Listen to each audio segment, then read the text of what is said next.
Breakfast meeting ಆದ್ಮೇಲೆ ನನಗೇನ್ ಗೊತ್ತ್ರಿ ಅಲ್ಲ ಅವ್ರು ಬ್ರೇಕ್ಫಾಸ್ಟ್ ಮಾಡಿದ್ರೆ ನಾ ಇಲ್ಲಿ ರಿಯಾಕ್ಷನ್ ಕೊಡಂದ್ರ ಮೀಟಿಂಗ್ ಆಗಿದೆ ಸರ್. ಮೀಟಿಂಗ್ ಅವ್ರು ಏನ್ ಮಾಡ್ತಾರ ಅವ್ರಿಗೆ ಅದು ಹೇಳೋದು ಸರ್. ತಪ್ಪಿವೆಲ್ಲ ಇವೆಲ್ಲ ಇಲ್ಲ ನೋಡಿ ಅವ್ರು ಅಲ್ಲಿ ಮೀಟಿಂಗ್ ಮಾಡ್ಯಾರ ನಾ ಇಲ್ಲಿ ರಿಯಾಕ್ಷನ್ ಕೊಡು ಅಂದ್ರೆ ಹೆಂಗ್ ಕೊಡಕ್ ಆಗ್ತದ ನೀವೇ ಹೇಳ್ರಿ.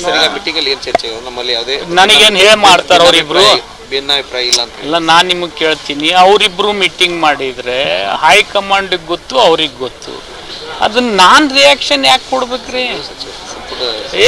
ನಮಗ್ ಕೇಳಿ ಮಾತಾಡೋದಿಲ್ಲ ಅವ್ರು ಏನು ಮಾತಾಡಿದ್ರೆ.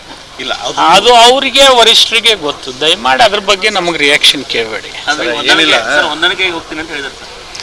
ನೋಡ್ರಿ, ಹೊಂದಾಣಿಕೆ ಆಗದೆ ಇದ್ರೆ ಪಕ್ಷ ಆಗ್ತದಲ್ಲ, ಪಕ್ಷನಾಗ ಯಾರು ಬೇಕಾದವ್ರು ಎಲ್ಲರೂ ಹೊಂದಾಣಿಕೆ ಆಗೇ ಬದುಕ್ಬೇಕು. ನಾವು ಪಕ್ಷ ಬಿಟ್ಟು ಯಾರೇ ಅದೀವೇನು?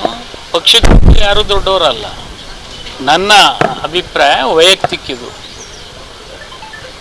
ಮತ್ತಿನ್ನು ಅವರು ಪಕ್ಷದ ವಿಷಯದಲ್ಲಿ ಅವ್ರು ಏನು ನಿರ್ಣಯ, ಸೂಕ್ತ ನಿರ್ಣಯ ತಗೋಬೇಕು ಅವ್ರು ತಗೋತಾರಂತ ನಮ್ಗೆ ಆಸೆ ಅದ.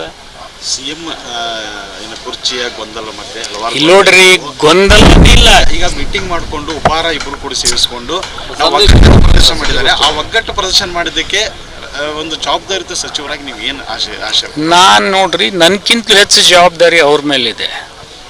ಅವರಿಬ್ರು ಪಕ್ಷನೂ ನಡೆಸ್ಬೇಕು, ಸರ್ಕಾರವೂ ನಡೆಸ್ಬೇಕು. ಮತ್ತು ಅವರು ವರಿಷ್ಠರು ಅವ್ರಿಗೆ ನಿರ್ದೇಶನ ಕೊಟ್ಟ ಮೇಲೆ ಅವ್ರು ಸೇರಿದ್ರೆ ಪಾಪ ಅವ್ರು ಏನು ಮಾತಾಡೋರು ನನಗೆ ಹೆಂಗೆ ಗೊತ್ತಾಗ್ತದ? ಅಲ್ಲಿನ ಅಲ್ಲಿ ಮಾತಾಡಕತ್ತಾರ, ನೀವು ಇಲ್ಲಿ ನನಗೆ ಹಿಡ್ಕೊಂಡಿರ್ತೀರಿ. ಮುಗುತ್ತಾ? ಬಹಳ ಚಲೋ ಭಿನ್ನಾಭಿಪ್ರಾಯ ಇಲ್ಲ ಅಂತ ಹೇಳಿದಾರೆ ಸರ್. ಮತ್ತೆ ಇದಕ್ಕಿಂತ ಏನ್ ಜಾಸ್ತಿ ಬೇಕು ನಿಮ್ಗೆ?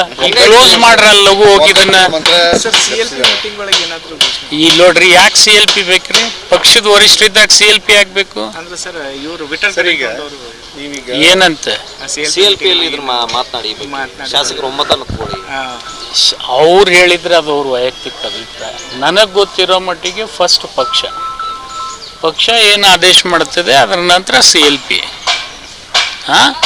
ಪಕ್ಷದ ಆದೇಶನೂ ನಾವು ನೋಡ್ಬೇಕಾಗ್ತದೆ, ವೈಯಕ್ತಿಕ ಅಭಿಪ್ರಾಯನೂ ಅವ್ರದ್ದೆಲ್ಲರದು ಕೇಳ್ಕೊಂಡು ಏನು ನಿರ್ಣಯ ಸೂಕ್ತ ಆಗ್ತದೆ ಪಕ್ಷದ ಹಿತದೃಷ್ಟಿಯಿಂದ ಅದನ್ನು ಮಾಡೇ ಮಾಡ್ತಾರೆ. ಅವರು ವರಿಷ್ಠರು ಮಾಡ್ತಾರೆ, ಮುಖ್ಯಮಂತ್ರಿನೂ ಮಾಡ್ತಾರೆ, ಉಪಮುಖ್ಯಮಂತ್ರಿನೂ ಮಾಡ್ತಾರೆ.